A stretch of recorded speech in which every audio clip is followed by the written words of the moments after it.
Bueno, recapitulando un poco, estábamos viendo flujo en película descendente, habíamos obtenido ecuaciones que se derivaron producto de la aplicación del balance de cantidad de corriente, ecuaciones diferenciales de integración, condiciones de frontera, y finalmente obtuvimos una ecuación que tiene la forma de una parábola, pero ecuación que, repito, tiene que aplicarse en régimen laminar, condiciones de estado estacionario, condiciones isotérmicas y lo más importante, régimen cónico. Bajo esas consideraciones, el modelo, las ecuaciones que derivamos en su momento se aplican. ¿Sí? Y para poder discriminar régimen laminar, habíamos visto que aplicamos este número de Reynolds. Recordando un poco, habíamos introducido el concepto de diámetro equivalente, y bajo ese esquema, a nivel de esta geometría, este patrón de flujo, dar un ciclo equivalente es 4 veces el espesor de la película que se mueve por la placa que tiene cierto nivel de inclinación. Hemos definido los intervalos de Reynolds, entre los cuales podemos catalogar el flujo como laminar, transición o turbulencia.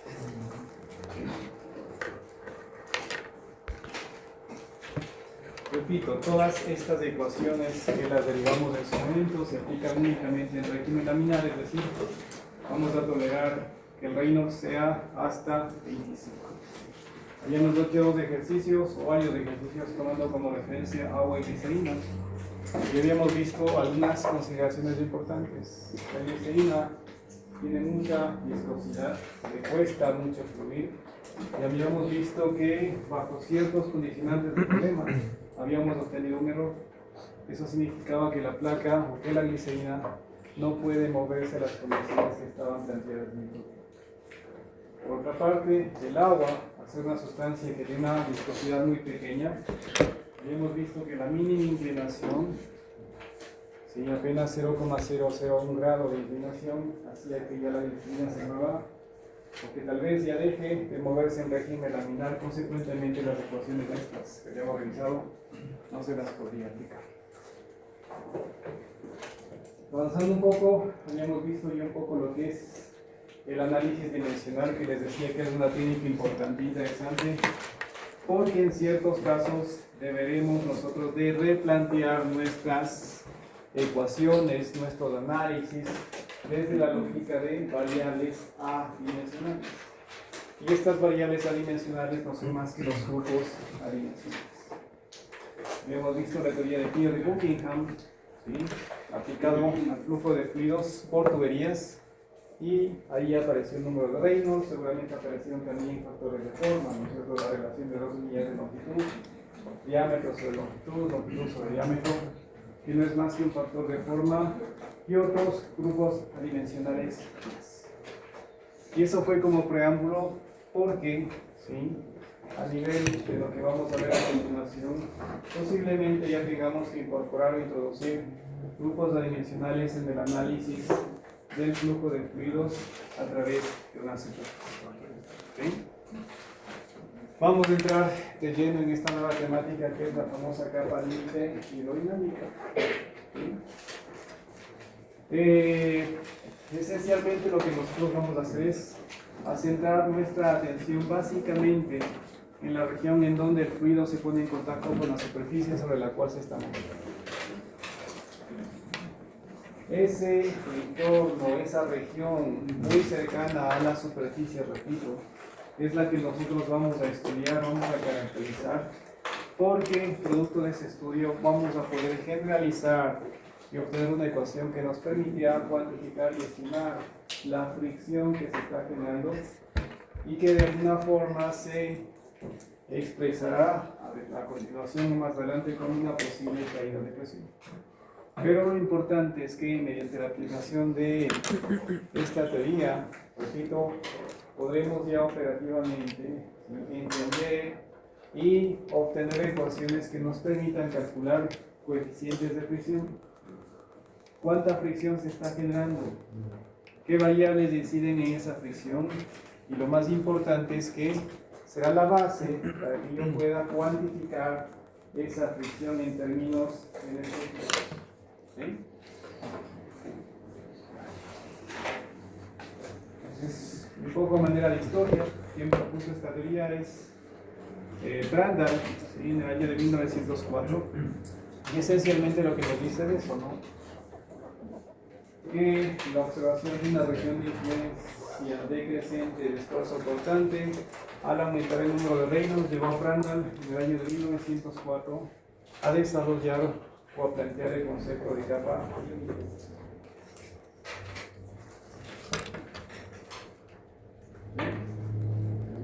Básicamente lo que él hace es ver justamente la injerencia que tiene el número de Reynolds en el esfuerzo cortante. Esfuerzo cortante también puede entenderse también como sinónimo de fricción. Los efectos de la fricción en los fluidos para valores grandes del número de Reynolds se limitan a una capa delgada próxima a la superficie del cuerpo. Y aquí el término de capa límite. Como les decía, vamos a centrar nuestra atención en la región cercana a la superficie. En esa región, ¿sí?, vamos a ver cómo interactúa el fluido con la superficie, y en esa delgada región, en esa porción muy pequeña, es en donde nosotros vamos a aplicar esta teoría de la capa límite hidrodinámica. Algunas consideraciones: no hay cambio importante de presión a lo largo de la capa límite. Esto, un poco, ¿qué significa? De una forma estamos trabajando o planteemos este escenario a nivel de líquidos. ¿Sí? Si ustedes tienen, ¿no es cierto?, una cierta cantidad, un cierto volumen de fluido, de un líquido específicamente, y quieren cuantificar la presión en este punto, ¿qué aplican ustedes acá? Densidad, gravedad y carga hidrostática. ¿Sí? Y distintamente de que el fluido se encuentre en movimiento, se encuentre estático, si yo tengo una columna de líquido por encima de un punto, ese punto experimenta una presión que está dada por justamente la carga hidrostática. Aquí, ¿qué es lo que me está diciendo? Que el cambio de presión es significativo. ¿Por qué? Porque a la larga, cuando yo hablo de la capa límite hidrodinámica, son espesores del orden de los milímetros. ¿Qué voy a tener? Cargas hidrostáticas del orden de los milímetros. Consecuentemente, no voy a tener un cambio apreciable significativo de la presión. Ojo, en este sentido, como carga hidrostática, porque si yo veo el cambio de presión por recorrido, ese es otro escenario. Cuando el fluido se mueve de un punto a otro y recorre la superficie, ese es otro escenario, pero aquí lo que me está diciendo es que por carga hidrostática el cambio de presión es poco significativo. ¿Por qué? Por el orden de magnitud de la capa límite hidrodinámica, que les digo es el orden de los puntos. No hay cambio importante de presión a lo largo de la capa límite. Eso significa que la presión en la capa límite es la misma que en el fluido no viscoso que está fuera de la capa límite. ¿Sí? Las mismas consideraciones. Ahora yo extiendo este concepto tal vez a una teoría. Aquí tenemos una teoría y por esta teoría se mueve el fluido. Entonces lo que me está diciendo es que a lo largo de la sección de la teoría, en este punto, en este de acá, en este de acá y así, a lo largo de la teoría no hay cambio significativo de presión. Igual la explicación va por la misma lógica. En una tubería que tengo, no sé, 20 pulgadas de diámetro, que tal vez es lo más grande que yo pueda tener. Si lo veo desde la lógica de capa límite, perdón, de carga hidrostática, eso no va a alterar significativamente la presión en este sentido. Pero repito, este es otro escenario. Bien. Entonces, a lo largo de la capa límite hidrodinámica no hay cambio significativo de presión. Y si yo salgo de la capa límite hidrodinámica, tampoco hay un cambio apreciable o significativo de la presión. ¿Sí? Porque, pues yo repito, a nivel de capa límite hidrodinámica, o lo que les acabo de explicar, básicamente vamos a centrar nuestra atención en una región muy próxima a la superficie. por donde el fluido se está moviendo. En esta región próxima a la superficie en donde se genera y aparece y está ubicada la capa límite hidrodinámica. Consecuentemente, me está diciendo que no hay cambio significativo apreciable de la presión, tanto en la capa límite como en la región fuera de la capa límite.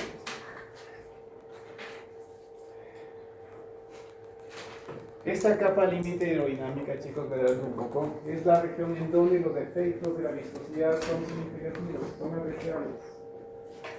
Por eso se habla de la región de flujo viscoso y la región de flujo no viscoso.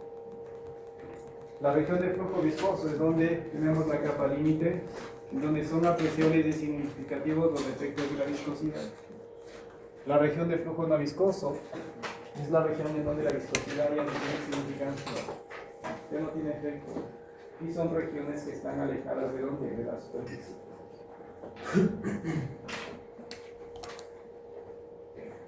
¿Bien? La importancia de la teoría de Prandtl está en que permite simplificar el tratamiento analítico de los fluidos viscosos. ¿Por qué? Porque va a resultar que yo no necesito estudiar todo el fluido de movimiento, sino únicamente voy a caracterizar la región en donde está ubicada la capa límite hidrodinámica, y eso me permitirá a mí extrapolar o extender el análisis o las conclusiones que yo obtenga al resto del fluido. Esto es lo que ejerce o es significativo y básicamente determina el movimiento global del fluido. Por eso, ¿sí?, aquí simplificamos, lo repito, esta teoría nos permite simplificar el análisis, porque vamos a caracterizar únicamente una porción, un segmento del fluido, más no todo, pero, repito, mediante la caracterización de ese segmento, esa región muy pequeña, yo podré entender el comportamiento global del fluido.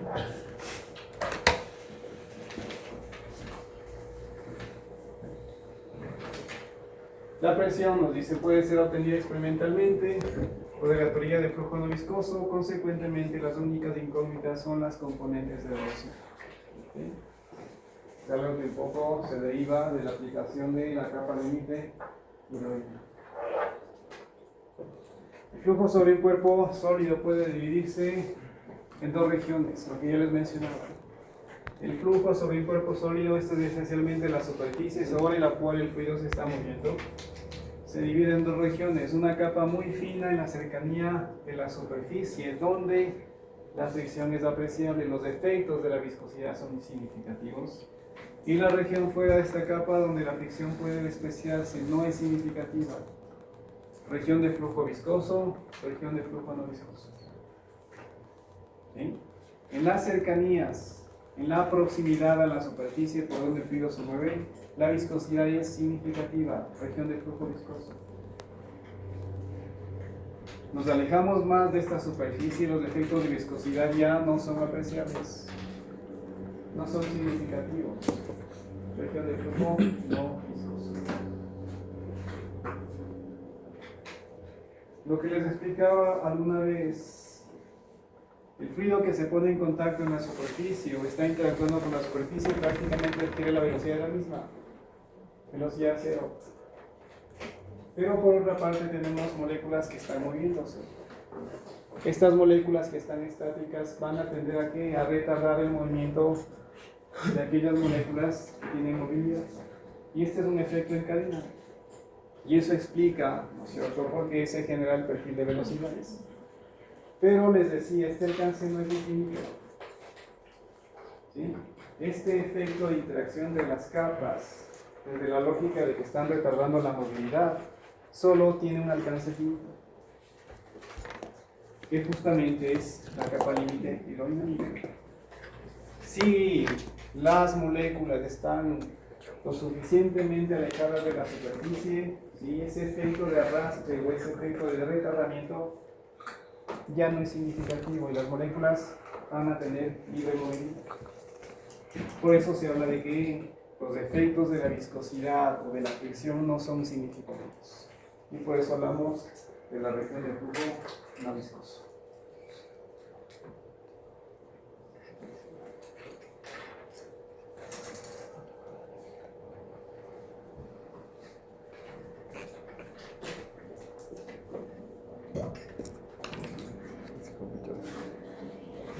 Lo que nosotros vamos a estudiar, ¿sí? Por lo pronto es el siguiente esquema. Vamos a tener un fluido que se mueve. Y lo más práctico muchas de las veces es tomar como referencia un gas. Puede ser aire. Entonces este gas, este aire se mueve con cierta velocidad. Velocidad que se denomina como velocidad de corriente libre y que se simboliza como esta U o la B sub infinito. Pues tiene una velocidad caracterizada por V sub infinito, velocidad de corriente. ¿Sí? Es el equivalente, puedo salir afuera, coger un anemómetro y medir su velocidad. Se mueve con 20 km por hora, 80 km por hora, 50 km por hora. ¿Sí? Pues tenemos un fluido que se mueve con cierta velocidad. Fines prácticos para que entendamos mejor el fenómeno, ¿sí? Tomamos como referencia aire. Aire que se mueve con velocidad de corriente libre, velocidad sub infinito. ¿Sí? Y por otra parte, vamos a tener una superficie plana. Por eso, en el esquema, en el diagrama que tienen ustedes ahí, tenemos una superficie plana. Pero ojo, ¿sí? El ancho no está representado, se supone que aquí tenemos un ancho de pared, porque a la larga necesito una superficie por donde el fluido se mueva. Una pared, ¿sí? El piso del pavimento, ¿sí? El piso de una carretera puede servir como ilustración de esta superficie plana, que es el otro elemento que vamos a considerar a nivel de la capa límite. ¿Sí? Entonces tenemos un fluido que se mueve con velocidad de corriente libre y por otra parte una superficie plana. Y en algún punto, fluido en movimiento con superficie plana van a ponerse en contacto, van a interactuar. ¿Sí? Que es justamente lo que ustedes pueden ver. Por una parte, fluido con velocidad de corriente libre y por otra parte, superficie plana. Estos dos elementos van a interactuar. ¿Sí? Y cuando interactúan ocurre lo siguiente, pero antes de ello, algunas consideraciones, sobre todo en cuanto a las ecuaciones que finalmente vamos a obtener. ¿Sí? Vamos a suponer que la interacción de este fluido en movimiento con la superficie plana en algún momento va a transcurrir en condiciones estacionarias. ¿Sí? Lo segundo, una superficie plana. ¿Sí? Aquí la superficie no tiene curvaturas, es netamente plana y obviamente lo otro que es importante e interesante es que está ubicada de forma horizontal, de forma tal que tal vez yo pueda suponer y considerar flujo unidireccional en una sola dirección. ¿Sí? Consecuentemente, la placa, la superficie plana, está ubicada paralelamente, ¿sí?, a la dirección en la cual el fluido se está moviendo con velocidad de corriente libre. ¿Sí? Esta superficie plana me dice que tiene, ¿no es cierto?, una extensión infinita en la dirección Z. De alguna forma, esto tiene que ver con ¿qué? Con el espesor. ¿Sí? En este diagrama estamos trabajando únicamente a nivel de dos dimensiones, X y Y. ¿Sí? X un poco representa aquí la longitud de la placa. ¿Sí? Entonces aquí me está hablando una superficie plana de longitud L en la dirección X. Pero también, con fines prácticos, yo necesito considerar que la coordenada Y, porque de alguna forma esa coordenada me permitirá ver que, o considerar que el espesor de la película, el espesor de la capa límite hidrodinámica. Pero, como les decía, en realidad, ¿sí?, esta placa tiene un largo y también tiene un ancho. Consecuentemente, aquí me está hablando de que tiene un ancho infinito, que en este caso correspondería con el eje de las cejas. ¿Sí?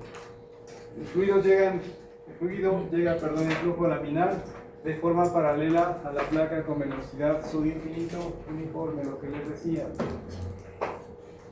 Esto esencialmente tiene que ver con condiciones laminares, pero también trata de imponer el criterio de que tengamos flujo unidireccional.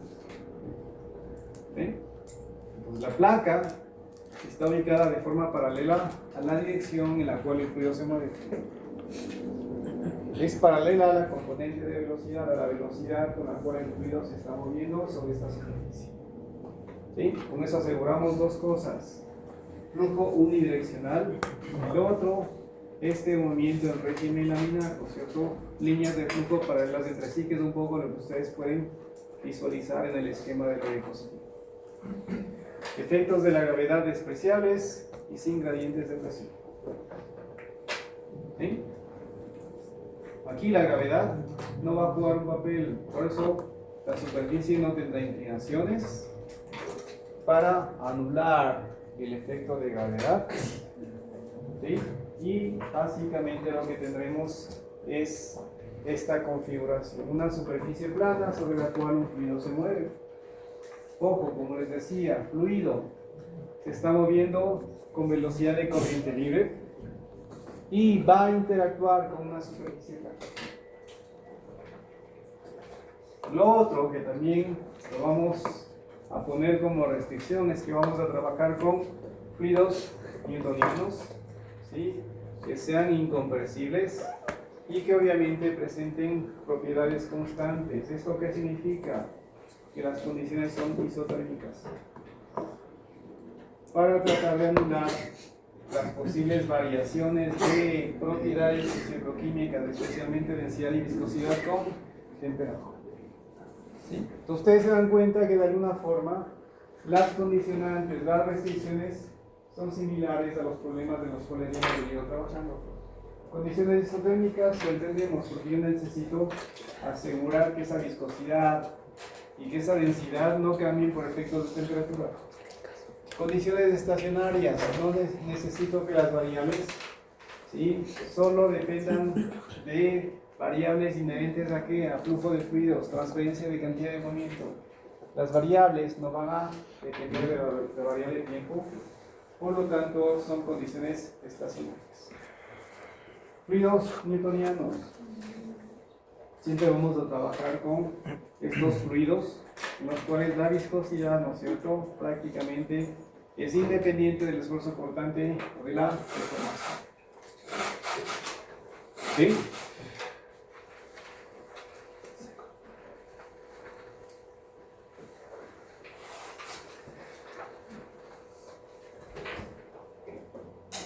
Cambios de presión no los vamos a tomar en cuenta.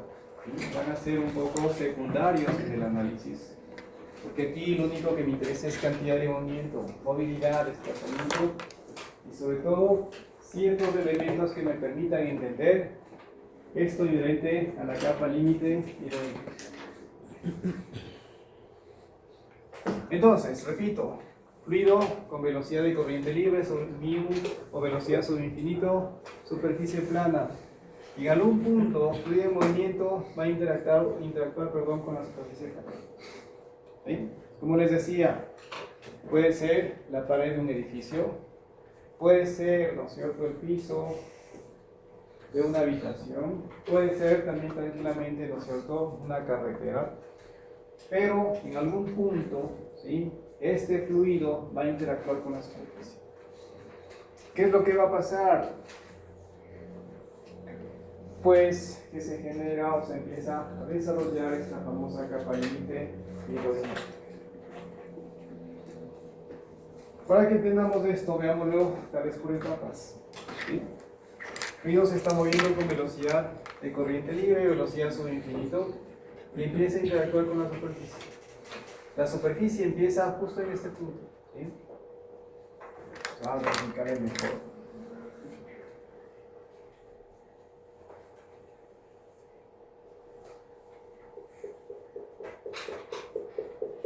¿Sí? Esta superficie inicia en x igual a 0. ¿Sí? Inicia la superficie, inicia la interacción. Este punto que realmente, chicos, se lo conoce con el nombre de borde de ataque. ¿Sí? Entonces, ¿qué es lo que está pasando? Que ese borde de ataque, x igual a 0, inicio de la superficie, es un punto en el cual inicia la interacción de la superficie con el fluido en movimiento. ¿Qué sabemos? O aquí qué podemos o qué necesitamos aplicar acá o entender. El famoso principio de adherencia o de no movilidad. Las moléculas, ¿no es cierto?, que se ponen en contacto con la superficie, ¿qué pasa? Que prácticamente se adhieren a la misma. Por eso se habla de el principio de adherencia o de velocidad igual a cero. Aquí empieza la interacción, aquí las moléculas se ponen en contacto con la superficie. Consecuentemente, ¿qué va a pasar con esas moléculas? Que se detienen. ¿Sí? Ojo, este análisis va ligado mucho a una realidad. Si hablo de esta superficie, de la pared de la habitación, si hablo del piso de una carretera, eso está inmóvil, no se mueve. ¿Sí? Consecuentemente, esta superficie en términos prácticos siempre está estática. Lo que se mueve es el fluido. Pero como les decía, en x igual a 0, en el borde de ataque, en el inicio de esta superficie, el fluido se pone en contacto con esta superficie y por el principio de adherencia, ¿qué pasa? Estas moléculas que están en este punto prácticamente se detienen. ¿Sí? Nuestro análisis, ¿sí?, va a analizarse, ¿sí?, cuando esta x, que es distancia desde el borde de ataque, va incrementando. ¿Sí? Y empiezo mi análisis desde x igual a 0 y esa posición va a ir incrementándose a lo largo de ¿qué? A lo largo de la superficie con la cual este fluido está integrado. Pues como les decía, lo primero que hay que entender, o espero que hayan entendido, es que en el borde de ataque, ¿qué pasa? Que el fluido se detiene. Pero ¿en dónde se detiene? En la interacción con la superficie. Por lo tanto, ¿sí?, justo en este punto,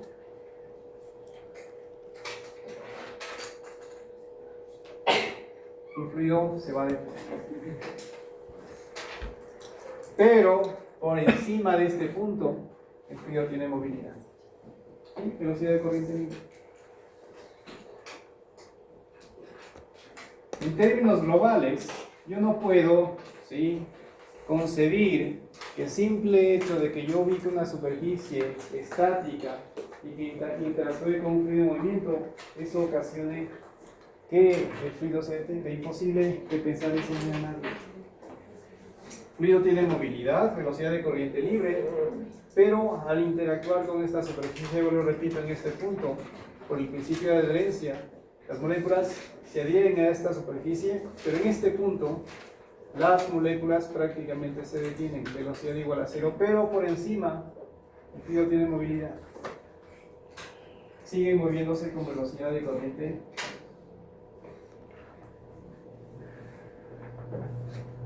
Para aprovechar este diagrama, aquí está nuestro borde de ataque, esto es igual a 0. Y como les decía,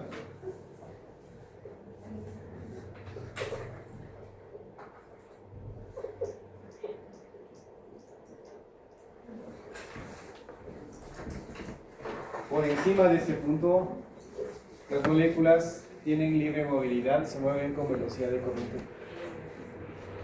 Pero luego, ¿qué va a pasar? Que si yo me voy desplazando, voy incrementando la distancia del borde de ataque, el escenario, ¿sí?, va modificándose y cambiando poco a poco. ¿Sí? Si yo me voy por acá, ¿sí?, voy a ponerle x sub 1, ¿sí?, me he movido un poco de la superficie, he incrementado la distancia desde el borde de ataque. ¿Qué pasa? que ya hay más recorrido, más interacción, el fluido se ha movido un poco más a través de la superficie con la cual está interactuando. Hay un espacio que ya ha recorrido. ¿Sí? Y en este espacio, ¿qué va a pasar? Pues que se genera un gradiente de velocidades. ¿Por qué? Porque en este espacio, en este recorrido nuevamente, las moléculas que están en contacto con la superficie, ¿qué pasa? Prácticamente se adhieren y adquieren la velocidad de la superficie, es decir, velocidad igual a cero, principio de la adherencia. Pero, ¿sí?, yo no puedo eliminar o anular la movilidad del fluido. Como les decía, es inconcebible pensar en el escenario en el cual el simple hecho de que este fluido que está en movimiento interactúe con una superficie estática, este deje de moverse. No existe ese escenario. Pero, producto de este recorrido, ya vemos que tenemos interacción del fluido con la superficie y las moléculas que están ubicadas o están en contacto con la superficie se adhieren y prácticamente se detienen. Pero, como les decía, yo no puedo anular el efecto neto de movilidad del fluido. Consecuentemente, estas moléculas que están estáticas, desde ellas, ¿qué hacen? Retardar la movilidad de las moléculas que están por encima y que están desplazándose o tratando de moverse a lo largo de la superficie. ¿Sí? Aquí tal vez un poco incorporemos el concepto o la visión de qué, de inercia. El movimiento del fluido es este, de izquierda a derecha. Esa es la tendencia global de movimiento, de movilidad. Y, ¿sí?, bajo ese esquema, a pesar de que estas moléculas en la superficie estén detenidas, el resto va a tener tendencia a seguirse moviendo de izquierda a derecha. Pero como estas están estáticas, ¿qué pasa? Retienen o tratan de retardar a las moléculas o a la capa de moléculas que está por encima. Les va a restar movilidad.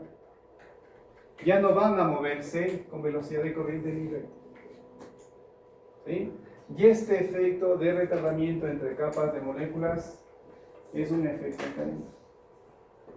Las que estaban estáticas retardan la movilidad de la capa que está a continuación. Esas se van a mover más despacio, pero estas, de forma idéntica, van a retardar la movilidad de la capa que está por encima. Y el efecto neto global es que las capas de fluido se van a mover con velocidades diferentes. Que es un poco lo que ustedes pueden ver, ¿sí?, con esta línea entrecortada.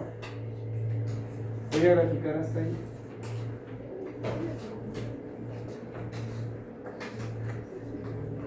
¿Sí?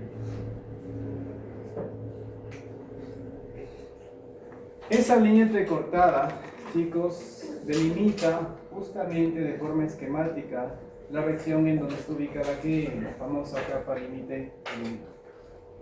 Porque la capa límite dinámica, ¿qué es lo que hace? Delimitar la región en donde efectivamente y de forma apreciable, significativa, existe que el gradiente de velocidades. ¿Sí?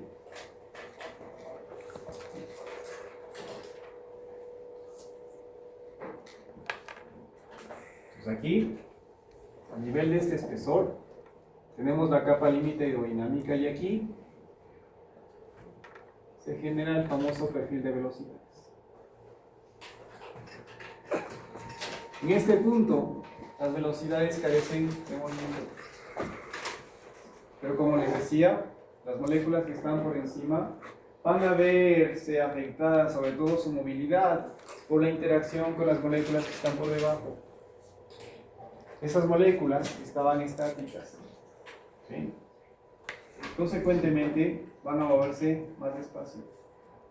Pero estas interactúan con las que están más arriba, le van a restar movilidad y van a generar este efecto de cambio, de variación de velocidad. Pero este efecto no es infinito, tiene un alcance. Por eso es que por encima de esta región, un poco teórica y hipotética, que está graficada con fines didácticos, es que por encima de esta línea entrecortada, ustedes pueden darse cuenta que prácticamente ya las moléculas se mueven con velocidad de corriente. ¿Sí? Por eso, vuelvo y repito, les digo que ¿sí? Hay un efecto de retardamiento, pero que tiene un alcance limitado. ¿Sí? Hasta cierto espesor vamos a tener de forma significativa este efecto de retardamiento producto de la interacción entre las capas de fluido, pero no tiene un alcance infinito. Y por encima de cierto espesor ya prácticamente el fluido se mueve con la misma velocidad. ¿Sí? Es un poco lo que aquí se está representando.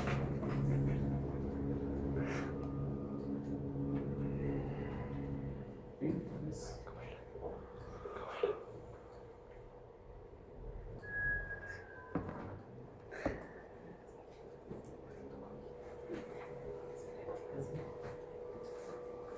Entonces, ¿sí? Hasta esta posición arbitraria que le estoy poniendo X, hay un recorrido del fluido. Hemos entendido que las moléculas que están en contacto con la superficie se adhieren prácticamente, como la superficie está estática. En ese punto, en esa ubicación, las moléculas están detenidas. Pero estas están interactuando con otras moléculas que tienen movilidad. Y el efecto va a ser que van a tratar de retardar su movimiento. Y eso es un efecto en cadena. Y eso espero que les permita entender por qué hace que las capas de fluido tengan distintas velocidades, es decir, presenten una distribución o tengan un perfil de velocidades. Pero el alcance, vuelvo y repito, no es infinito, es limitado. Por eso se habla de este espacio, de este segmento, de este espesor, en donde tengo de forma significativa el gradiente de velocidades, porque por encima de esta línea entrecortado ya ven ustedes que prácticamente el fluido se está moviendo con la misma velocidad. ¿Sí? Pero esto, chicos, tiene que entenderse desde la lógica o perspectiva de qué, de movimiento o de espacio recorrido en donde, en la superficie con la cual el fluido está interactuando. Porque no es lo mismo que yo analice esta posición que le voy a llamar 1 con esta de acá que tal vez le llamo posición 2. Hay más recorrido, ¿sí? El fluido se ha movido más en la superficie. Consecuentemente, ¿no es cierto? Igual la lógica se va a mantener, las moléculas que están en contacto con la superficie se adhieren, si la superficie está estática se detienen y van a retardar el movimiento de las capas que están por encima. Se genera un gradiente de velocidades, pero este efecto de interacción entre capas de fluido tiene un espacio finito en donde es significativa la interacción. Consecuentemente, hay una región en donde significativamente existe el perfil de velocidades. ¿Sí? Pero al existir este mayor recorrido de interacción entre la superficie y con el fluido, hace que la región en donde de forma significativa existe el perfil de velocidades paulatinamente vaya creciendo. ¿Sí? Y esto un poco, ¿cómo lo explico para que entiendan de mejor forma? Aquí prácticamente la interacción era puntual, porque iniciaba, ¿sí?, la interacción del fluido con la superficie. Aquí, en este punto, las moléculas se detenían, porque empezaba, la interacción de la superficie con el fluido. En el borde de ataque, chicos, ahí la interacción es puntual, justo en el inicio de la superficie. Por encima de este punto, las moléculas tienen velocidad de corriente. Empezó el recorrido, ustedes prácticamente vieron que ya había una región en donde de forma significativa existía la distribución de velocidades. Y si yo voy incrementando más la distancia desde el borde de ataque, hay más recorrido, hay más zona de interacción. Consecuentemente, la zona en donde de forma significativa existe la distribución de velocidades también tiene que ser mayor. Por eso ustedes pueden darse cuenta que la línea entrecortada en azul va creciendo y esa línea entrecortada o de puntos azules no es más que la región en donde está ubicada la capa límite irónica. ¿Sí? ¿Qué la simboliza con esa letra griega delta sub x? Está poniendo delta sub x porque ese espesor depende de la posición de la distancia desde el borde. ¿Sí?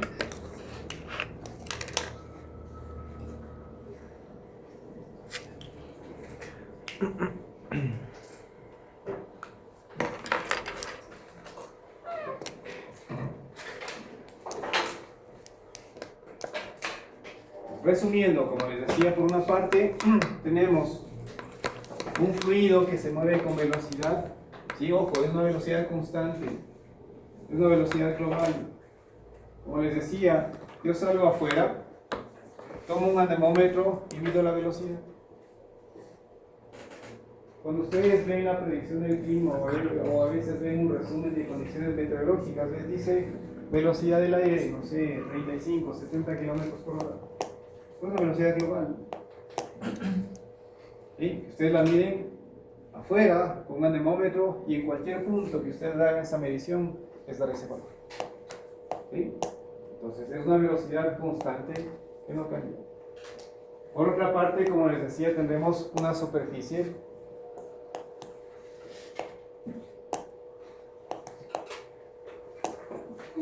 plana, ¿sí? Que es paralela a la dirección en la cual el fluido se está moviendo. En algún punto, el fluido que se mueve con velocidad de corriente libre interactúa con la superficie. ¿Sí? Producto de esta interacción, ¿sí? Una primera término que tienen que asimilar, borde de ataque, inicio de la superficie.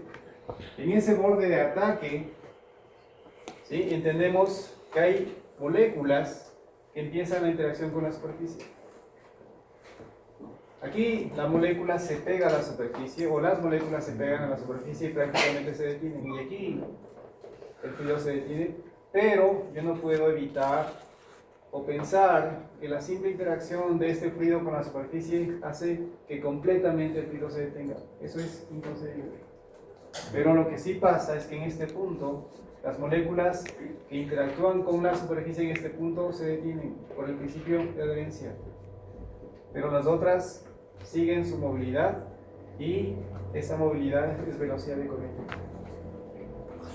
Pero ¿qué pasa conforme yo voy analizando la interacción del fluido con la superficie cuando yo incremento la distancia desde el borde? Es que claro, ¿no es cierto? Las moléculas se detienen, hay retardamiento y se genera prácticamente ya el perfil de velocidades, pero ese alcance de interacción entre distintas capas de fluido que tienen diferentes movilidades no es al infinito. ¿Sí? Tiene un cierto alcance hasta cierta distancia, ¿no es cierto? Hay el perfil de velocidades, pero por encima de esa distancia, como les decía, no puedo yo pensar que la interacción es hacia el infinito. Tiene un efecto limitado y eso hace que el fluido prácticamente se mueva con la misma velocidad de corriente. ¿Sí? Si yo voy incrementando la distancia desde el borde de ataque, voy analizando más recorrido que tiene el fluido sobre la superficie, el efecto es el mismo. En la superficie, las moléculas se adhieren, velocidad igual a 0. Las capas de fluido van a interactuar, ¿sí? Entre capas que tienen distintas o diversas velocidades, pero el alcance de la interacción es finito. Por encima de cierto punto, las moléculas tienen la misma tendencia a mantener su velocidad de corriente. Lo interesante, lo que por lo pronto quiero que entendamos, es que se va generando la capa límite hidrógena. Más recorrido, más interacción, más colchón, más espacio, más región en donde se genera este perfil de velocidades. ¿Sí? Por lo tanto, en este punto, lo que quiero que entiendan es que se está generando lo que denominamos hace un rato que la región de flujo viscoso y la región de flujo no viscoso. Región de flujo viscoso, donde es significativo el efecto de la viscosidad. Y el efecto significativo de la viscosidad se traduce en ¿qué? En el perfil de velocidades. De forma significativa, ¿sí? Se está generando un perfil, una distribución de velocidades en una región muy próxima o cercana a donde, a la superficie por donde el fluido se está moviendo. Región de flujo viscoso. Pero también ustedes se han dado cuenta que por encima o que regiones alejadas a la superficie prácticamente mantienen su velocidad. ¿Qué significa eso? El efecto de la fricción, el efecto de la viscosidad es insignificante y por eso se llama región de flujo no viscoso. ¿Sí? Esto que les estoy comentando, repito, fue descubierto o propuesto por este señor Prandtl en el año de 1904. Pero ahora que tenemos mucha tecnología, pues prácticamente se ha podido demostrar que estos fundamentos, estos postulados, ¿cómo? Ahora tenemos mucha tecnología, ¿sí? Seguramente ustedes han estudiado o han visto videos o han leído artículos o noticias en donde se habla de los famosos túneles de viento, ¿no es cierto? Son cámaras, justamente túneles, en donde eventualmente circula un fluido. En estos túneles, ¿sí? Existen dispositivos o hay la tecnología que me permitan medir qué velocidades en ubicaciones diferentes. Y justamente se ha hecho eso. Poner sensores que me permitan medir las velocidades en ubicaciones que estén muy próximas de la superficie. Y claro, se ha llegado a demostrar que existe esta distribución, este perfil de velocidades. O a veces incluso se ponen una especie de trazadores.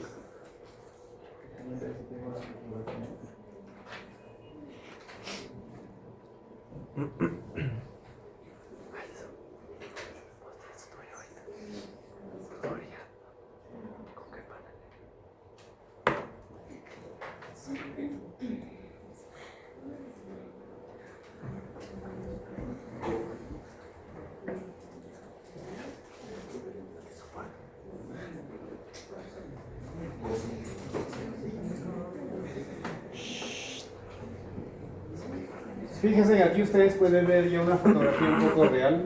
Aquí seguramente se trabajó con una sustancia, un líquido, que tal vez tenía una viscosidad alta para que yo pueda realmente ver la distribución de velocidades. Y tal vez aquí se hizo una especie de un marcador, un trazador, pero ustedes se dan cuenta que existe la distribución de velocidades. Aquí está la superficie, la placa plana, y por encima y por debajo está moviéndose el fluido. Ustedes se dan cuenta que aquí, ¿sí? Esto ya significa que la velocidad es la misma, pero aquí ustedes se dan cuenta cómo va cambiando la velocidad. En este punto, porque aquí seguramente hay una ubicación, en este punto se mide o se puede visualizar cómo se genera el perfil de velocidades. Y aquí, este sería el espesor de la capa límite. Pues se puede hacer a nivel de trazadores o, como decía, también utilizando esta técnica o esta metodología de los famosos túneles de viento. Pero esto es cierto. Yo, ¿sí?, voy acercándome gradualmente, paulatinamente a la superficie y voy a darme cuenta que las velocidades van a cambiar. Porque tiene que cumplirse este hecho, ¿no es cierto? Aquí la superficie de la velocidad es cero. Pero por otra parte yo tengo fluido que se mueve libremente con velocidad de corriente libre. Debe de necesariamente existir un espacio, una región en donde exista esta transición desde velocidad igual a cero hasta velocidad de corriente libre. Debe de existir la región en donde se genere formalmente esta distribución, este perfil de velocidades. Pero como les decía, debemos de entender que si yo me voy moviendo desde el borde de ataque, voy incrementando el análisis del recorrido, ese espesor va cambiando y específicamente va incrementando su espesor. ¿Sí?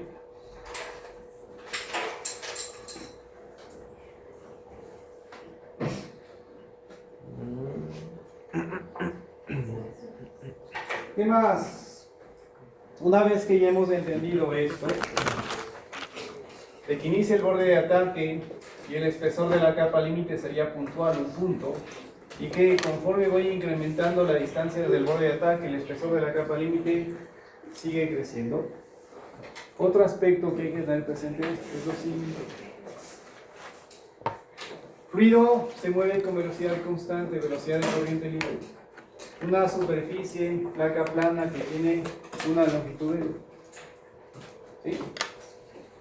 Pero algo que fenomenológicamente es observado es lo siguiente, que yo voy incrementando la distancia desde el borde de ataque y claro, obviamente, el movimiento del fluido transcurre en condiciones de régimen laminar, flujo o líneas de flujo paralelas entre sí. Pero incrementa la distancia desde el borde de ataque y esa interacción del fluido con la superficie hace que ya empiece a presentar líneas de flujo que son ya que onduladas. ¿Qué significa eso? Que aquí el régimen de flujo está cambiando, ya no es laminar, sino es que de transición. Y si se incrementa un poco más el recorrido, se incrementa mucho más la distancia desde el borde de ataque y el movimiento es caótico. No hay remolinos. ¿Qué significa eso? Que tienen régimen de flujo. ¿Sí? Cuando nosotros analizamos, ¿sí?, este efecto o esta interacción del fluido que se mueve sobre una superficie, repito, a distancias cortas o pequeñas de borde de ataque, el movimiento es o está caracterizado, con líneas de flujo paralelas entre sí, y eso significa régimen laminar. Pero de forma natural, repito, aquí no estoy modificando ninguna variable, porque el aire o el fluido se está moviendo con velocidad de corriente libre, que es constante. Solo está interactuando con la superficie. Lo primero, obviamente, claro, se genera la capa límite aerodinámica, cuyo espesor incrementa conforme incremento la distancia del borde de ataque. Pero, repito, el fluido se mueve inicialmente con líneas de flujo paralelas entre sí, régimen laminar, pero de forma espontánea, natural, incrementa su recorrido y por efecto de esta interacción y de otros factores, ya las líneas ya no son paralelas entre sí y presentan que ondulaciones. Y finalmente, ya este movimiento es caótico. Consecuentemente, aquí se puede establecer que si yo incremento la distancia desde el borde de ataque, paulatinamente el régimen de flujo cambia de laminar, transición y turbulencia, que es justamente lo que está representado en este diagrama. ¿Sí? Inicialmente, líneas de flujo paralelas entre sí. Luego ya aparece un poco las ondulaciones, transición, y finalmente ya tenemos un movimiento extremadamente caótico, y es régimen turbulento.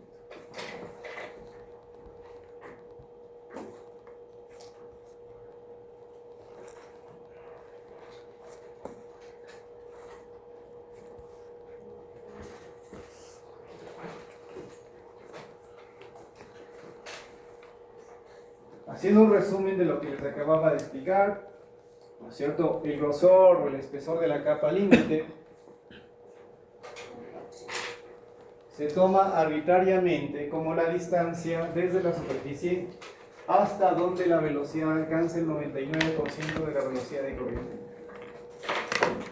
Esta es una forma muy didáctica, muy pedagógica de definir, ¿sí?, la región en donde está ubicada la capa límite hidrodinámica. Pero esencialmente es lo que ya les he explicado. Por encima de cierto espesor, las moléculas mantienen prácticamente su velocidad.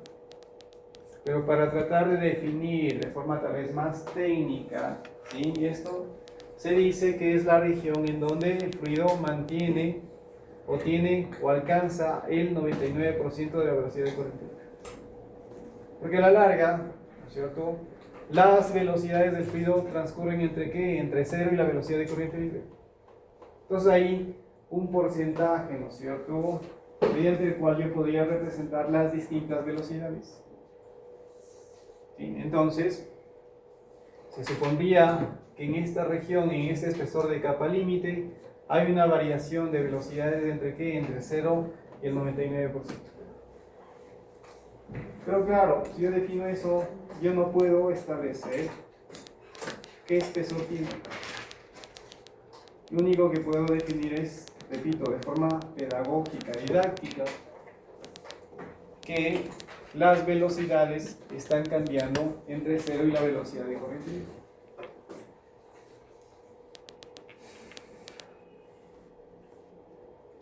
Esto ya lo hemos entendido. El grosor de la capa límite aumenta con la distancia desde el borde. ¿Sí? Y eso tiene que ver con que mayor recorrido, mayor interacción, mayor región en la cual ¿sí? Las capas de fluido van interactuando, consecuentemente mayor espesor de capa límite. Recuerden, en el borde de ataque la capa límite es puntual. Mientras más espacio, más recorrido tenga el fluido sobre la superficie, le da más espacio para que haya interacción entre las capas y consecuentemente tengamos mayor espesor de capa límite hidrodinámica. Consecuentemente, el espesor de la capa límite hidrodinámica incrementa si yo aumento la distancia desde el borde.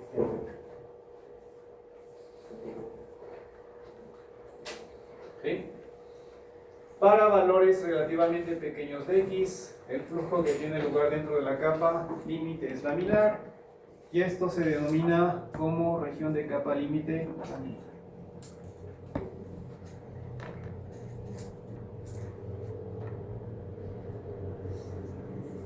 Pero, paulatinamente, si vamos incrementando más y más la distancia desde el borde de ataque, esas líneas de flujo o ese flujo paulatinamente va pasando de laminar, tiene patrones de transición y finalmente tendremos patrones de...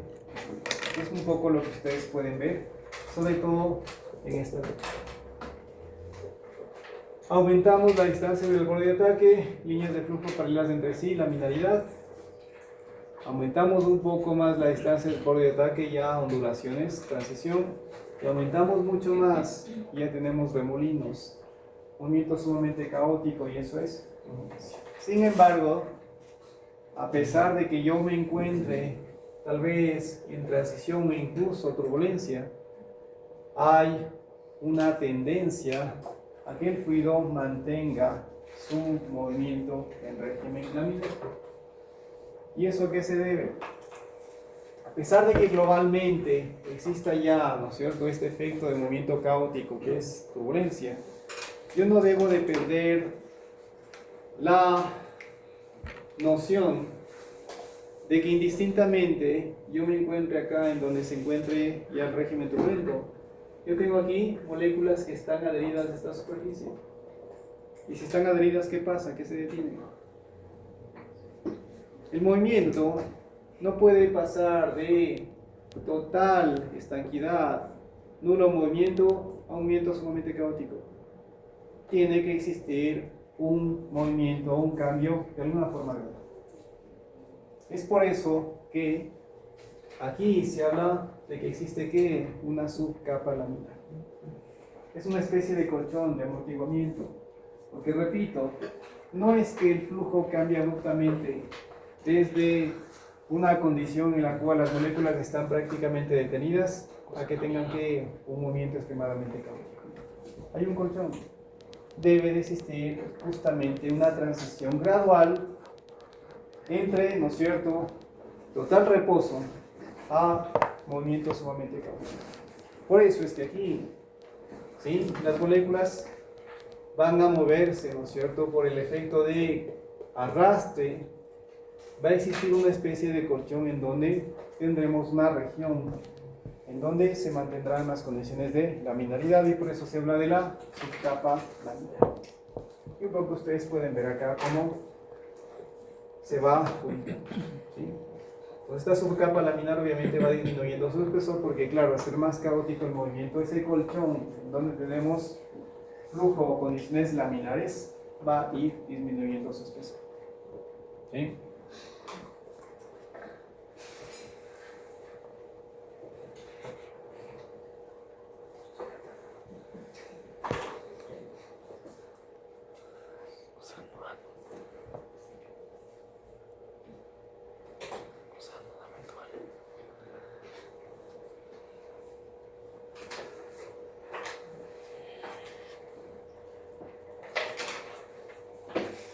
¿Qué más nos dice? La forma del perfil de velocidades y la razón del incremento del espesor de la capa límite depende del gradiente de presión.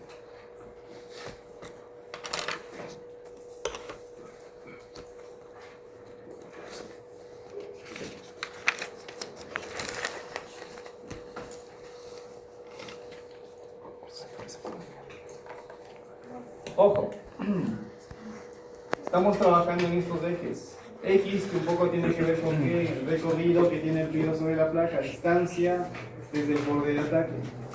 Y Y tiene que ver con que distancia, de alguna forma se corresponde con que, con el espesor de la capa límite. ¿Qué nos está diciendo aquí? Que la forma del perfil de velocidad y la razón de incremento del espesor de la capa límite depende del gradiente de presión. Pero aquí me dice el gradiente de presión es que el cambio de presión con respecto a X, que es justamente a doble presión. Les decía hace un rato, cambios de presión a lo largo de la capa límite son despreciables por el efecto de carga hidrostática, que es milímetros, en el mejor de los casos. Pero si yo analizo el recorrido que tiene el fluido sobre la superficie, ahí necesariamente existe un cambio de presión, que es justamente consecuencia de ¿qué? De la fricción. Y por eso, ¿sí?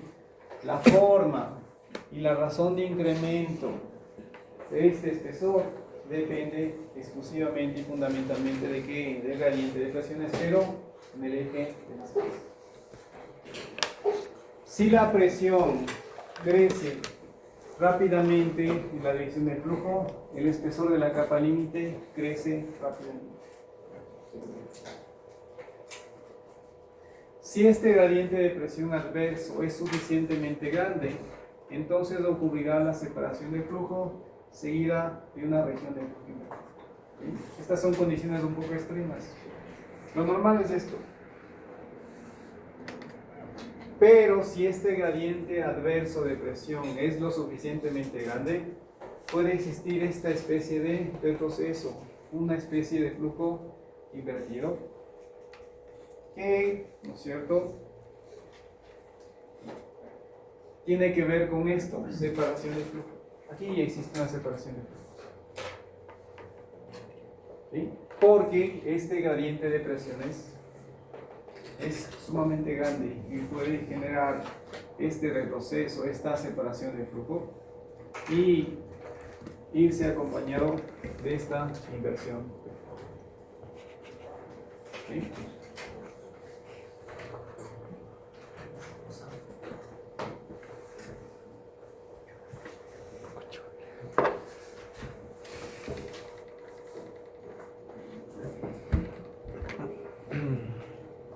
Hay que hacer una pequeña aclaración, tal vez una pequeña corrección.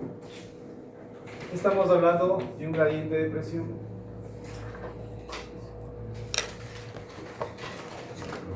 Pero luego aquí nos habla de un gradiente de presión adverso. Aquí lo correcto es justamente esto, gradiente de presión adverso. Si incrementa este gradiente de presión adverso, el espesor de la capa límite crece rápidamente. ¿Por qué hablo de un gradiente de presión adverso? Porque cuando el fluido se va moviendo sobre una superficie, va perdiendo presión. ¿Sí?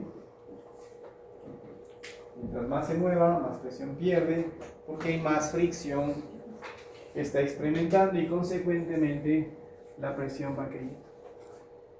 ¿Sí? Entonces, este gradiente de presiones va disminuyendo, no es que incrementa.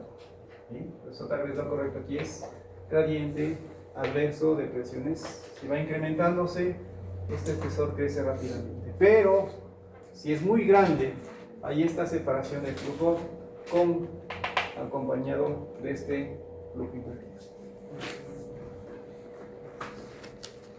Esto sí es lo correcto. Si la presión disminuye en la dirección del flujo, el espesor de la capa límite aumenta gradualmente. Esto es un poco lo que les acababa de comentar.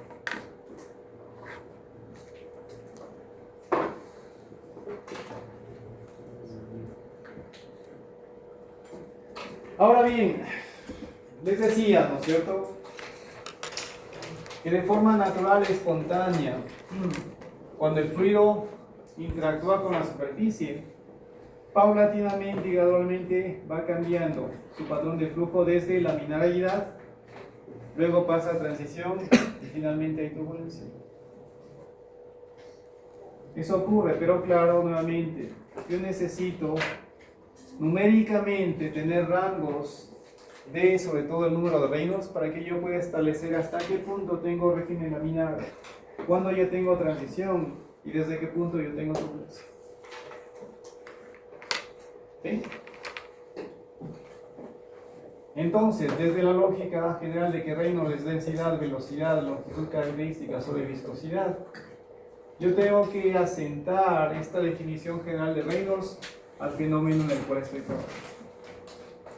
Densidad y viscosidad, no hay discusión porque tiene que ser de quién, del fluido que se mueve sobre la superficie. La velocidad, ¿cuál es? Tendrá que ser la velocidad de corriente libre, la que yo conozco. Porque pretender poner en el Reynolds una velocidad inherente a la región en donde tengo la capa límite es una locura, porque yo no puedo medir esa velocidad. Lo que siempre les digo, cuando yo planteo o calculo un grupo adimensional, yo empleo variables que las puedo medir, que las puedo cuantificar, que las puedo obtener.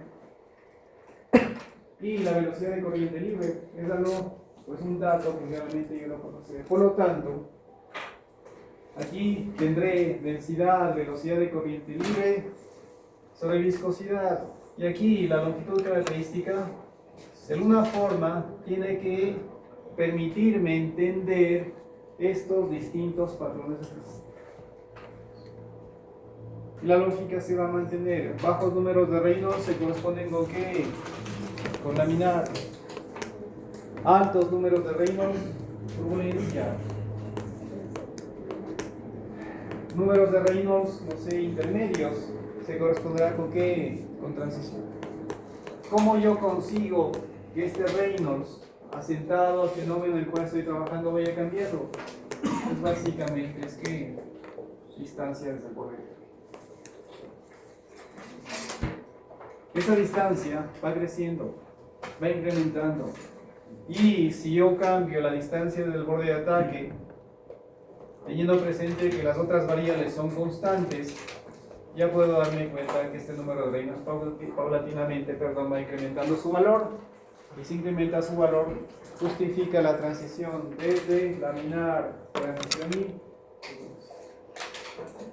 Por lo tanto, a nivel de capa límite hidrodinámica, este número de Reynolds lo calculamos como densidad, velocidad de corriente libre, distancia desde el borde de ataque sobre viscosidad. Lo siguiente ahora es tener rangos. ¿Sí? Y espero que lo entiendan. Yo no puedo establecer los mismos rangos numéricos de Reynolds para flujo por tuberías, para flujo en película descendente, o ahora en este escenario que es capa límite. Por eso, a nivel de capa límite, se acepta, se tolera que yo tengo régimen laminar cuando el Reynolds es inferior a 2 por 10 de la quinta. Que es de transición cuando tenemos entre 2 por 10 de la quinta hasta 3 por 10 de la sexta. Y que yo tengo turbulencia cuando el Reynolds es superior a 3 por 10 de la sexta. Valores sumamente grandes, ¿cierto? En tuberías, yo tenía 2300, 2100, ¿no es cierto? Para la laminalidad. Aquí tengo 2 por 10 de la quinta. En flujo en película descendente, yo tenía hasta 25 para considerar el régimen laminar. Por eso les digo, cada fenómeno tiene tal vez su variante particular de longitud característica para que yo haga el planteamiento del número de reinos. Pero lo más importante es que cada fenómeno tiene sus rangos de valores para determinar la linearidad, transición y conmutación. Y aquí, a nivel de capa, límite hidrodinámica, ¿sí? Esto es lo correcto, lo formal, lo teórico. Pero ya lo práctico es que nosotros vamos a omitir la zona de transición y vamos a considerar que el paso es directo de la laminar turbulencia. Y vamos a establecer como punto crítico de quiebre un valor de 5 por 10 a la quinta. ¿Sí? La mayoría de textos, repito, a nivel de capa límite hidrodinámica, sobre todo con fines de cálculo, desprecian o anulan o suprimen la participación de la zona de transición. Y plantean un paso directo de laminaridad a turbulencia y toman como valor o punto de quiebre este valor 5 por 10 a la quinta. Valores inferiores a 5 por 10 a la quinta, régimen laminar. Valores superiores a 5 por 10 a la quinta, turbulencia.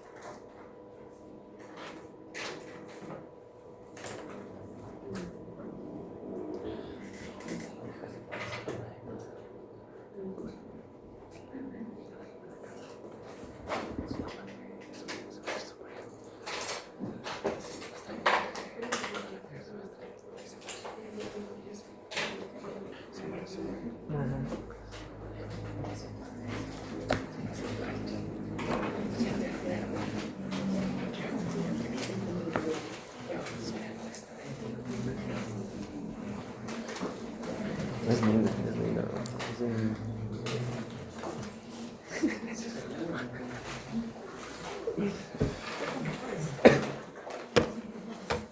Vamos un poco complementando algunas cosas que ya hemos visto. Como les decía, en 1904 Prandtl propone esta teoría, la cual fue presentada en un congreso de matemáticas, en donde analizó el movimiento de los fluidos con muy poca fricción. ¿Sí? En esos años, toda esta teoría de viscosidad y similares, como que todavía no estaba muy bien entendida. Y es por eso que lo lanza en esta denominación de fluidos de muy poca fricción, que en el área tiene que ver con qué, con viscosidad. Entonces, Prandtl analizó flujos sobre objetos, superficies, para los cuales era muy alto el número de reinos, es decir, velocidades grandes, ¿no es cierto? O velocidades moderadas, pero teniendo presente que si estamos trabajando con fluidos con muy poca fricción, muy baja viscosidad, a pesar de que estemos trabajando con velocidades bajas, eso hace que, en teoría, presenten muy alta turbulencia. ¿Sí?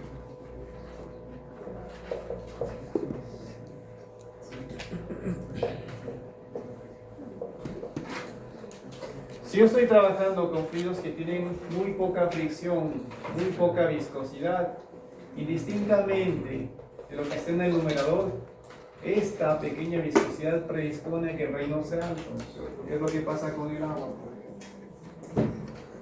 Como tiene muy poca viscosidad, a pesar de que tenga una baja movilidad, esa pequeña viscosidad, porque matemáticamente la viscosidad está en el denominador, predispone a que el reino sea alto. Por eso se corresponde lo uno con lo otro. Altos números de reinos con fluidos de muy poca fricción, muy poca viscosidad.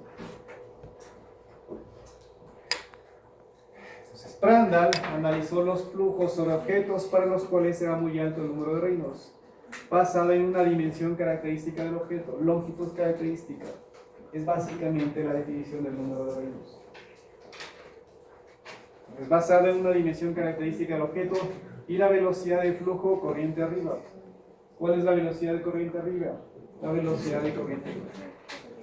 Aquí lo único que hace es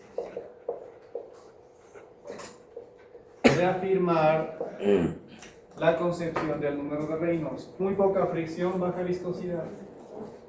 Longitud característica del objeto. Velocidad de corriente libre. ¿Sí? Altos números de Reynolds. Y lo que él concluyó es que los efectos de la fricción quedan confinados a una capa muy fina, denominada capa límite, y cercana a la superficie del objeto. El flujo externo al límite puede considerarse prácticamente como carente de fricción. Lo que les decía, región de flujo viscoso y región de flujo no viscoso. Y la variable de presión de la corriente principal está impresa en esta última y afecta al comportamiento de la capa límite. Conforme el fluido se mueve sobre la superficie va perdiendo presión. Entonces la 1 está correlacionado con...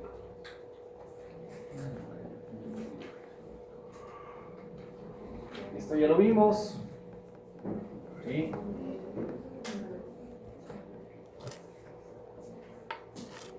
Se puede observar una capa de fluido en la cual la velocidad cambia por influencia de la pared, básicamente efectos de la fricción. Esto también es importante, la velocidad del fluido varía desde 0 junto a la superficie hasta B, velocidad máxima en regiones no afectadas por la influencia de la pared. La velocidad necesariamente está comprendido, tiene que cambiar entre 0 y velocidad de corriente libre.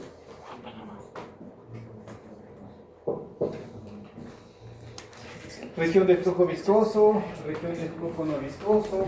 ¿Sí? Físicamente existe esta zona, porque como les decía, la velocidad, utilizando tal vez analogías matemáticas, es una función continua y gradualmente tiene que cambiar desde 0 hasta la velocidad de corriente libre. No es que hay un salto súbito, repentino, de 0 a velocidad de corriente libre. Cambia gradualmente en cierto espesor que se corresponde con la capa límite idónea. ¿Sí? Nuevamente aquí están los rangos que ya habíamos manifestado, que les había explicado, ¿no es cierto? Lo otro que les decía, que paulatinamente, si vamos incrementando la distancia del borde de ataque, el régimen de flujo cambia de laminar, transición, turbulencia. ¿Sí? Otro aspecto que también deben darse cuenta aquí, que tal vez no se les lo explique, es que, claro, aquí yo tengo una línea de flujo. ¿Sí? En términos globales, ¿sí? Es el fluido que se está moviendo. Mientras yo tengo régimen laminar por ese orden que mantienen las líneas de flujo entre sí, esta línea de flujo global, obviamente que mantiene su posición. Pero cuando ya tenemos transición y tenemos turbulencia, que es un movimiento caótico, ¿qué pasa? Que esta línea de flujo ya cambió. ¿Sí? Por justamente la turbulencia que presenta el fluido que se está moviendo.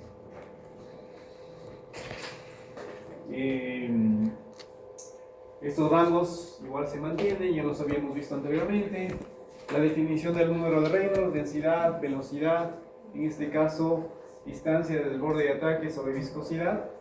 Y tal vez lo interesante en este punto es que se define o se puede concebir al número de Reynolds como la relación entre las fuerzas de inercia versus las fuerzas viscosas. ¿Sí? Inercia, esa capacidad de los objetos o de los cuerpos a mantener su velocidad. ¿Sí? Hay algo que desencadena ese movimiento.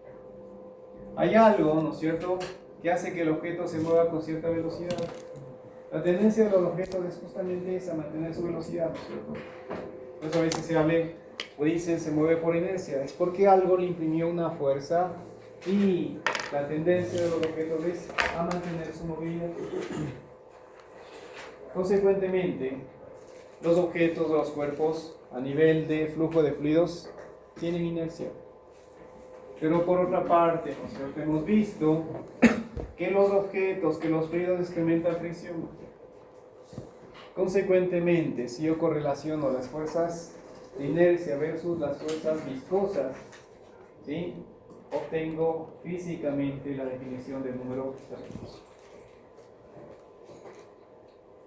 ¿Sí? Por eso ustedes tienen en el numerador densidad, velocidad, longitud característica como sinónimo de fuerzas de inercia. Y en el denominador tenemos la viscosidad como equivalencia de las fuerzas inherentes a lo que es fricción, específicamente lo que es viscosidad. En esta diapositiva tenemos algunas definiciones claves, ¿sí?, en donde, por ejemplo, me está diciendo que este esfuerzo cortante, que de alguna forma está soportando la superficie, en donde está interactuando el fluido con la superficie sobre la cual se está moviendo, yo puedo concebir o interpretar ese esfuerzo cortante como equivalente a ¿qué? A la energía cinética. ¿Sí?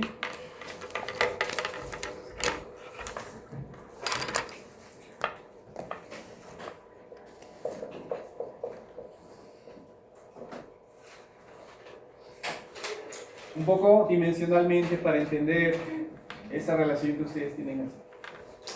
Estamos claros que el esfuerzo cortante es fuerza sobre área. Como les he dicho, aquí de alguna forma es como que yo esté aplicando un esfuerzo cortante de tal magnitud que obligo a que el fluido prácticamente se detenga en esta superficie. Por eso yo puedo calcular el esfuerzo cortante que soporta esta superficie. Y que de alguna forma también tiene que ver con ¿qué? Con la fuerza de fricción. Porque de alguna forma es tal la fricción que está ejerciendo esta superficie para que las moléculas se detengan. ¿Sí?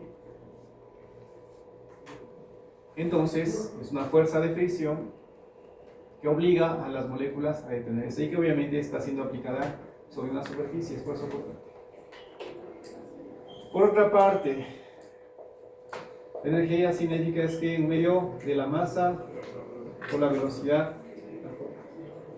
Pero en este caso va a ser que velocidad de corriente libre. Pero nuevamente, ¿sí?, las moléculas se están moviendo con velocidad de corriente libre, pero súbitamente, repetidamente, cuando interactúan con la superficie, prácticamente se detienen.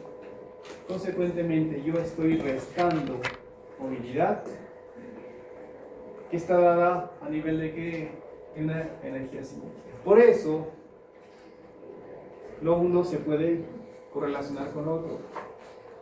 Pero a nivel de qué? A nivel de un factor que está dado por un coeficiente de fricción. Consecuentemente, lo único que me está planteando, que tiene mucha lógica, es que este esfuerzo cortante es una fracción de la energía cinética que tenía o que tiene el movimiento que se está moviendo sobre la superficie. ¿Sí? Y esa fracción no es más que su famoso coeficiente de fricción. Lo siguiente es empatar esta ecuación con la de acá a nivel de ¿qué? A nivel de dimensiones. Aquí tengo presión como unidad y acá tengo ¿qué? Energía. ¿Sí? Entonces luego lo que hacemos es dimensionalmente trabajar con estas ecuaciones para que yo pueda, ¿no es cierto?, dimensionalmente a nivel de unidades establecer esta equivalencia. Pero como les decía, yo estoy restando movilidad, estoy quitando energía cinética, por eso se detiene. Pero claro, no pueden ser exactamente iguales. Es una fracción de la energía cinética la que le estoy restando y esa fracción, ese coeficiente, no es más que mi famoso coeficiente de fricción. ¿Sí? Por eso ahí ustedes se dan cuenta que esencialmente me está diciendo que es una fracción de la energía cinética, este esfuerzo cortante que obliga a que las moléculas en la superficie prácticamente se detengan. Lo siguiente ya es consecuencia de aplicar fuerza sobre área y la fuerza de fricción va a ser igual a que el coeficiente de fricción, la superficie sobre la cual está actuando esta fuerza y el resto es energía cinética. ¿Qué más? Esto también es importante. El esfuerzo cortante que está soportando esta superficie, eso es un poco derivado de la ley de Newton de la viscosidad. Porque a la larga, aquí tengo que transporte o transferencia de cantidad de movimiento. Y ustedes recordarán que la ley de Newton es el negativo de la viscosidad y el gradiente de velocidad. ¿Sí? Pero ¿en dónde es significativo este esfuerzo cortante? En esta superficie. Si yo quiero calcular el esfuerzo cortante en esa superficie, yo tengo que calcular el gradiente en dónde, cuando y es igual a 0. Es justo acá. Entonces, un poco matemáticamente, si yo tengo esta distribución de velocidades y evalúo el gradiente cuando y es igual a 0,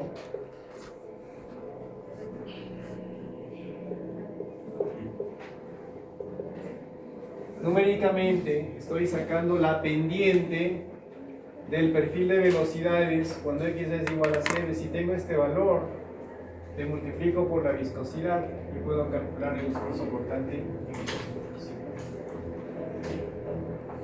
Entonces, esto es una concepción netamente matemática, ¿no es cierto? Porque a la larga estamos claros que yo tengo un perfil, una distribución de velocidades. ¿Sí? Matemáticamente, ¿esto qué significa?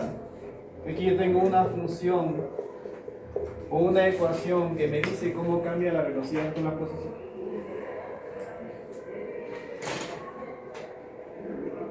Yo puedo graficar y calcular varios gradientes, ¿no es cierto? Y básicamente son que las pendientes tangentes de la curva en un cierto punto, en una cierta posición.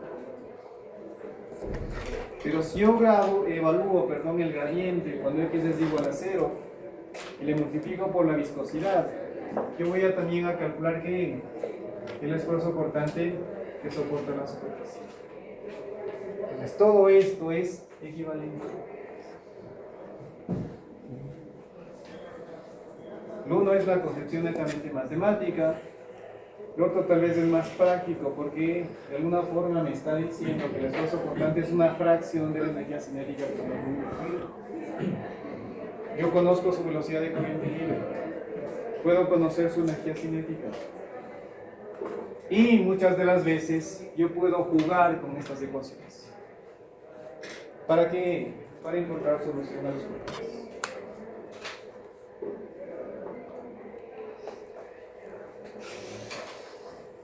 Hasta este punto, sí, muy bonita la explicación. Hemos entendido que hay una región en donde tenemos de forma significativa un perfil de velocidades. ¿Sí? De alguna forma tal vez ya tengo algunas ecuaciones que me permiten, ¿no es cierto?, correlacionar fricción con esfuerzo cortante. Pero, ¿sí?, está en el aire todavía cómo yo puedo caracterizar esta capa límite y sobre todo, ¿cómo puedo yo evaluar el espesor de la capa límite hidrodinámica? Porque lo único que sé es que va incrementando desde el borde de ataque. Pero ¿cómo calculo ese espesor? Pues lo vamos a calcular, vamos a ver cómo se puede estimar y cómo llegamos a la ecuación que me permite evaluar el espesor de la capa límite hidrodinámica. Y para ello, ¿qué vamos a hacer? Vamos a trabajar únicamente en la región en donde tenemos flujo laminar. Porque ustedes ya saben, ¿no es cierto? Aquí tenemos una región en donde tenemos capa límite, pero en esta región tenemos régimen laminar. Ahí damos un volumen de control. Y a nivel de ese volumen de control, chicos, nosotros vamos a aplicar tres balances. Balances de cantidad de movimiento, balances de calor y también lo que tiene que ver con balance de tensión. ¿Sí? Porque esos tres balances o esas tres igualdades tienen que cumplirse. ¿Sí? Bajo la lógica de estado estacionario, régimen laminar, condiciones isotérmicas y esencialmente lo que es condiciones estacionarias. ¿Sí? Entonces, lo primero que vamos a hacer es plantear un principio de conservación de masa, lo cual tiene mucha lógica, ¿no es cierto? Estamos trabajando en condiciones estacionarias, tiene que mantenerse la masa.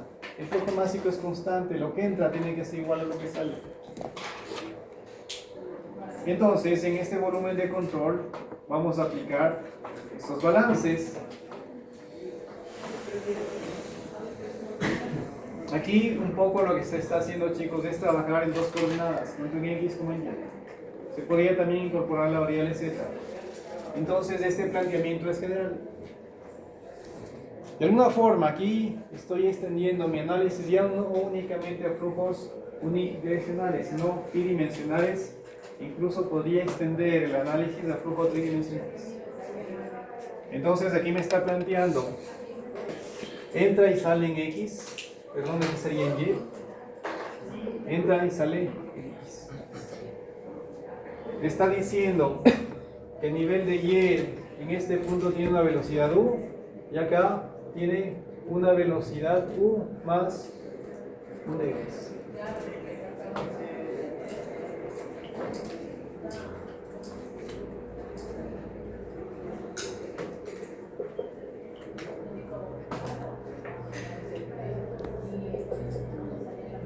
Entonces está planteando lo siguiente, es genérico, bueno, repito, dos dimensiones, flujo bidimensional. Aquí teóricamente está ingresando con una velocidad U, acá es U más de U, acá B de la salida es B más B. ¿Sí?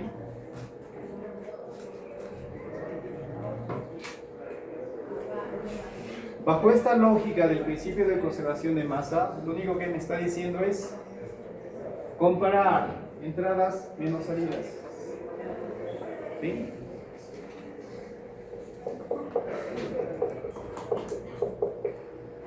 Ecuación base para cualquier balance, entradas menos salidas más generación menos consumo igual a acumulación. Estado estacionario, son sistemas físicos que no tienen reacción química, por lo tanto lo que entra es igual a lo que sale. Entradas es igual a salidas, o entradas menos salidas igual a salidas. Como es un principio o es un balance de masa, aquí justamente me está induciendo a que yo plantee un principio de conservación de masa. Por eso me dice, flujo másico a la entrada es igual a flujo másico a la salida. Y aquí me está planteando los flujos básicos a nivel de X y a nivel de Y, en lo que es entrada y lo que es salida.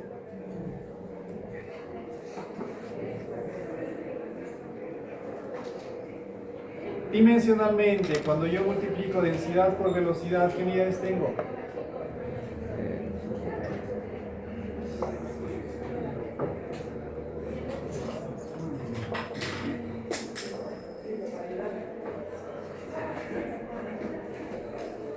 Dimensionalmente, si yo multiplico densidad por velocidad, yo tengo masa por unidad de tiempo y por unidad de ¿qué?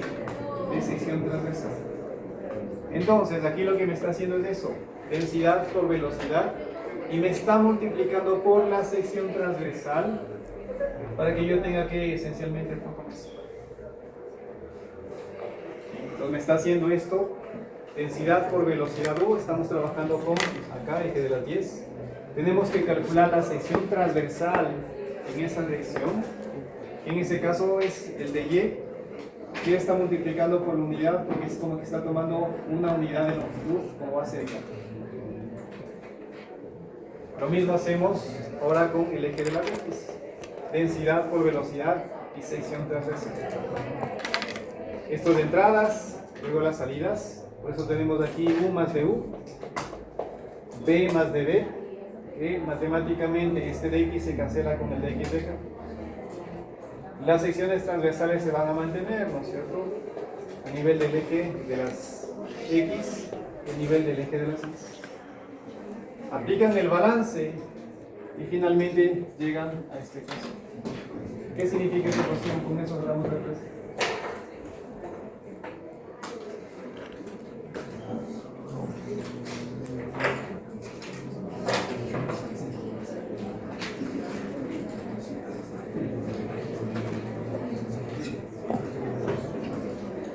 primero, matemáticamente, estoy derivando algo.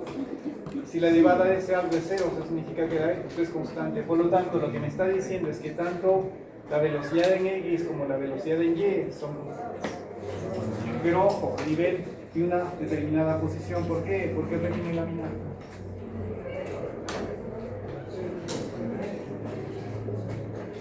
Si yo establezco esta posición,